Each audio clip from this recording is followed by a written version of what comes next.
Keluaran 8. Tulah kedua, Katak. Berfirmanlah Tuhan kepada Musa, "Pergilah menghadap Firaun dan katakan kepadanya, beginilah firman Tuhan, biarkanlah umatku pergi, supaya mereka beribadah kepadaku. Jika engkau menolak membiarkannya pergi, maka aku akan menulahi seluruh daerahmu dengan katak. Katak-katak akan mengeriap dalam sungai Nil, lalu naik dan masuk ke dalam istanamu dan kamar tidurmu. Ya, sampai ke dalam tempat tidurmu, ke dalam rumah pegawai-pegawaimu dan rakyatmu, bahkan ke dalam pembakaran rotimu, serta ke dalam tempat adonanmu. Katak-katak itu akan naik memanjati engkau, memanjati rakyatmu dan segala pegawaimu." Berfirmanlah Tuhan kepada Musa, "Katakanlah kepada Harun, ulurkanlah tanganmu dengan tongkatmu ke atas sungai, ke atas selokan, dan ke atas kolam, dan buatlah katak-katak bermunculan meliputi tanah Mesir." Lalu Harun mengulurkan tangannya ke atas segala air di Mesir. Maka bermunculanlah katak-katak lalu menutupi tanah Mesir. Tetapi para ahli itu pun membuat yang demikian juga dengan ilmu-ilmu mantra mereka, sehingga mereka membuat katak-katak bermunculan meliputi tanah Mesir. Kemudian Firaun memanggil Musa dan Harun serta berkata, "Berdoalah kepada Tuhan, supaya dijauhkannya katak-katak itu daripadaku dan daripada rakyatku. Maka aku akan membiarkan bangsa itu pergi, supaya mereka mempersembahkan korban kepada Tuhan." Kata Musa kepada Firaun, "Silakanlah Tuanku katakan kepadaku bila aku akan berdoa untukmu, untuk pegawaimu dan rakyatmu, supaya katak-katak itu dilenyapkan daripadamu dan dari rumah-rumahmu dan hanya tinggal di sungai Nil saja." Katanya, "Besok." Lalu kata Musa, "Jadilah seperti katamu itu, supaya Tuanku mengetahui bahwa tidak ada yang seperti Tuhan Allah kami. Maka katak-katak itu akan dijauhkan daripadamu, dari rumah-rumahmu, dari pegawai-pegawaimu, dan dari rakyatmu, dan hanya akan tinggal di sungai Nil saja." Lalu Musa dan Harun keluar meninggalkan Firaun, dan Musa berseru kepada Tuhan karena katak-katak yang didatangkannya kepada Firaun. Dan Tuhan melakukan seperti yang dikatakan Musa, sehingga katak-katak itu mati lenyap dari rumah, dari halaman, dan dari ladang. Dikumpulkan oranglah bangkai-bangkainya bertumpuk-tumpuk, sehingga tanah itu berbau busuk.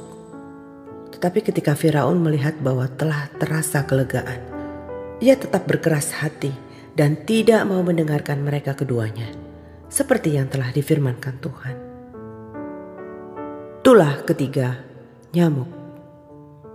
Berfirmanlah Tuhan kepada Musa, "Katakanlah kepada Harun, ulurkanlah tongkatmu dan pukulkanlah itu ke debu tanah. Maka debu itu akan menjadi nyamuk di seluruh tanah Mesir." Lalu mereka berbuat demikian. Harun mengulurkan tangannya dengan tongkatnya dan memukulkannya ke debu tanah. Maka nyamuk-nyamuk itu hingga pada manusia dan pada binatang. Segala debu tanah menjadi nyamuk di seluruh tanah Mesir. Para ahli itu pun membuat yang demikian juga dengan ilmu-ilmu mantranya untuk mengadakan nyamuk-nyamuk, tetapi mereka tidak dapat. Demikianlah nyamuk-nyamuk itu hingga pada manusia dan pada binatang. Lalu berkatalah para ahli itu kepada Firaun, "Inilah tangan Allah." Tetapi hati Firaun berkeras, dan ia tidak mau mendengarkan mereka, seperti yang telah difirmankan Tuhan. Tulah keempat, lalat pikat. Berfirmanlah Tuhan kepada Musa, "Bangunlah pagi-pagi dan berdirilah menantikan Firaun. Pada waktu biasanya ia keluar ke sungai, dan katakanlah kepadanya, beginilah firman Tuhan, biarkanlah umatku pergi, supaya mereka beribadah kepadaku. Sebab jika engkau tidak membiarkan umatku itu pergi, maka aku akan melepaskan pikat terhadap engkau, terhadap pegawai-pegawaimu, rakyatmu, dan rumah-rumahmu, sehingga rumah-rumah orang Mesir, bahkan tanah di mana mereka berdiri, akan penuh dengan pikat. Tetapi pada hari itu aku akan mengecualikan tanah Goshen, di mana umatku tinggal, sehingga di sana tidak ada terdapat pikat, supaya engkau mengetahui bahwa aku, Tuhan, ada di negeri ini. Sebab aku akan mengadakan perbedaan antara umatku dan bangsamu. Besok tanda mujizat ini akan terjadi. Tuhan berbuat demikian, maka datanglah banyak-banyak pikat ke dalam istana Firaun dan ke dalam rumah pegawai-pegawainya dan ke seluruh tanah Mesir. Negeri itu menderita karena pikat itu.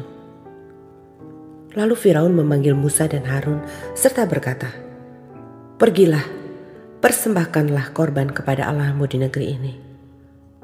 Tetapi Musa berkata, "Tidak mungkin kami berbuat demikian, sebab korban yang akan kami persembahkan kepada Tuhan Allah kami adalah kekejian bagi orang Mesir. Apabila kami mempersembahkan korban yang menjadi kekejian bagi orang Mesir itu di depan mata mereka, tidakkah mereka akan melempari kami dengan batu? Kami harus pergi ke padang gurun 3 hari perjalanan jauhnya untuk mempersembahkan korban kepada Tuhan Allah kami, seperti yang difirmankannya kepada kami." Lalu kata Firaun, "Baik, aku akan membiarkan kamu pergi untuk mempersembahkan korban kepada Tuhan Allahmu di padang gurun. Hanya janganlah kamu pergi terlalu jauh. Berdoalah untuk aku." Lalu kata Musa, "Sekarang aku keluar meninggalkan tuanku dan akan berdoa kepada Tuhan. Maka pikat itu akan dijauhkan besok dari Firaun, dari pegawai-pegawainya dan rakyatnya. Hanya janganlah Firaun berlaku curang lagi dengan tidak membiarkan bangsa itu pergi untuk mempersembahkan korban kepada Tuhan." Sesudah itu keluarlah Musa meninggalkan Firaun, lalu berdoa kepada Tuhan. Dan Tuhan membuat seperti yang dikatakan Musa. Pikat itu dijauhkannya dari Firaun, dari pegawai-pegawainya dan rakyatnya. Seekor pun tidak ada yang tinggal. Tetapi sekali ini pun Firaun tetap berkeras hati. Ia tidak membiarkan bangsa itu pergi. Keluaran 9. Tulah kelima, penyakit sampar pada ternak. Berfirmanlah Tuhan kepada Musa, "Pergilah menghadap Firaun dan berbicaralah kepadanya. Beginilah firman Tuhan Allah orang Ibrani. Biarkanlah umatku pergi supaya mereka beribadah kepadaku. Sebab jika engkau menolak membiarkan mereka pergi dan masih menahan mereka, maka ternakmu yang ada di padang, kuda, keledai, unta, lembu sapi, dan kambing domba akan kena tulah Tuhan, yakni kena penyakit sampar yang dahsyat.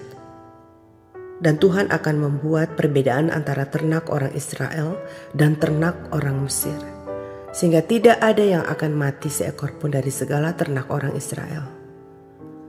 Selanjutnya Tuhan menentukan waktunya. Firman-Nya, "Besoklah Tuhan akan melakukan hal itu di negeri ini." Dan Tuhan melakukan hal itu keesokan harinya. Segala ternak orang Mesir itu mati, tetapi dari ternak orang Israel tidak ada seekor pun yang mati. Lalu Firaun menyuruh orang ke sana dan sesungguhnya lah dari ternak orang Israel tidak ada seekor pun yang mati. Tetapi Firaun tetap berkeras hati dan tidak mau membiarkan bangsa itu pergi. Tulah keenam, Barah. Berfirmanlah Tuhan kepada Musa dan Harun, "Ambillah jelaga dari dapur peleburan serangkup penuh." Dan Musa harus menghamburkannya ke udara di depan mata Firaun. Maka jelaga itu akan menjadi debu, meliputi seluruh tanah Mesir, dan akan menjadikan bara yang memecah sebagai gelembung pada manusia dan binatang di seluruh tanah Mesir. Lalu mereka mengambil jelaga dari dapur peleburan dan berdiri di depan Firaun. Kemudian Musa menghamburkannya ke udara. Maka terjadilah bara yang memecah sebagai gelembung pada manusia dan binatang, sehingga ahli-ahli itu tidak dapat tetap berdiri di depan Musa karena bara-bara itu. Sebab ahli-ahli itu pun juga kena bara, sama seperti semua orang Mesir. Tetapi Tuhan mengeraskan hati Firaun, sehingga ia tidak mendengarkan mereka, seperti yang telah difirmankan Tuhan kepada Musa. Tulah ketujuh, hujan es. Berfirmanlah Tuhan kepada Musa, Bangunlah pagi-pagi dan berdirilah menantikan Firaun. Dan katakan kepadanya, beginilah firman Tuhan, Allah orang Ibrani.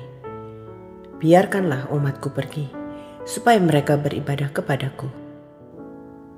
Sebab sekali ini aku akan melepaskan segala tulahku terhadap engkau sendiri, terhadap pegawai-pegawaimu, dan terhadap rakyatmu, dengan maksud supaya engkau mengetahui bahwa tidak ada yang seperti aku di seluruh bumi. Bukankah sudah lama aku dapat mengacungkan tanganku untuk membunuh engkau dan rakyatmu dengan penyakit sampar, sehingga engkau terhapus dari atas bumi? Akan tetapi inilah sebabnya aku membiarkan engkau hidup, yakni supaya memperlihatkan kepadamu kekuatanku, dan supaya namaku dimasyurkan di seluruh bumi. Engkau masih selalu menghalangi umatku, sehingga engkau tidak membiarkan mereka pergi.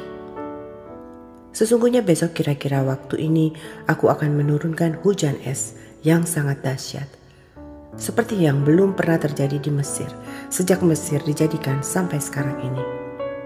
Oleh sebab itu, ternakmu dan segala yang kau punyai di padang, suruhlah dibawa ke tempat yang aman. Semua orang dan segala hewan yang ada di padang dan tidak pulang berkumpul ke rumah akan ditimpa oleh hujan es itu, sehingga mati. Maka siapa di antara para pegawai Firaun yang takut kepada firman Tuhan, menyuruh hamba-hambanya serta ternaknya lari ke rumah. Tetapi siapa yang tidak mengindahkan firman Tuhan, meninggalkan hamba-hambanya serta ternaknya di padang. Berfirmanlah Tuhan kepada Musa, ulurkanlah tanganmu ke langit, supaya hujan es turun di seluruh tanah Mesir, menimpa manusia dan binatang, dan menimpa tumbuh-tumbuhan di padang di tanah Mesir. Lalu Musa mengulurkan tongkatnya ke langit. Maka Tuhan mengadakan guruh dan hujan es, dan api pun menyambar ke bumi, dan Tuhan menurunkan hujan es meliputi tanah Mesir. Dan turunlah hujan es beserta api yang berkilat-kilat di tengah-tengah hujan es itu. Terlalu dahsyat, seperti yang belum pernah terjadi di seluruh negeri orang Mesir, sejak mereka menjadi suatu bangsa. Hujan es itu menimpa binasa segala sesuatu yang ada di padang, di seluruh tanah Mesir, dari manusia sampai binatang, juga segala tumbuh-tumbuhan di padang ditimpa binasa oleh hujan itu. Dan segala pohon di padang ditumbangkannya. Hanya di tanah Goshen, tempat kediaman orang Israel, tidak ada turun hujan es. Lalu Firaun menyuruh memanggil Musa dan Harun serta berkata kepada mereka, "Aku telah berdosa sekali ini. Tuhan itu yang benar, tetapi aku dan rakyatku lah yang bersalah. Berdoalah kepada Tuhan, guruh yang sangat dahsyat dan hujan es itu sudah cukup. Maka aku akan membiarkan kamu pergi. Tidak usah kamu tinggal lebih lama lagi." Dan berkatalah Musa kepadanya, "Sekeluar aku dari kota ini, aku akan mengembangkan tanganku kepada Tuhan. Guruh akan berhenti dan hujan es tidak akan turun lagi, supaya engkau mengetahui bahwa bumi adalah milik Tuhan. Tetapi tentang engkau dan para pegawaimu, aku tahu bahwa kamu belum takut kepada Tuhan Allah. Tanaman rami dan jelai telah tertimpa binasa, sebab jelai itu sedang berbulir dan rami itu sedang berbunga. Tetapi gandum dan sekoi tidak tertimpa binasa, sebab belum lagi musimnya." Lalu keluarlah Musa dari kota itu meninggalkan Firaun. Dikembangkannya lah tangannya kepada Tuhan, maka berhentilah guruh dan hujan es, dan hujan tidak tercurah lagi ke bumi. Tetapi ketika Firaun melihat bahwa hujan es dan guruh telah berhenti, maka teruslah ia berbuat dosa. Ia tetap berkeras hati, baik ia maupun para pegawainya. Berkeraslah hati Firaun sehingga ia tidak membiarkan orang Israel pergi, seperti yang telah difirmankan Tuhan dengan perantaraan Musa.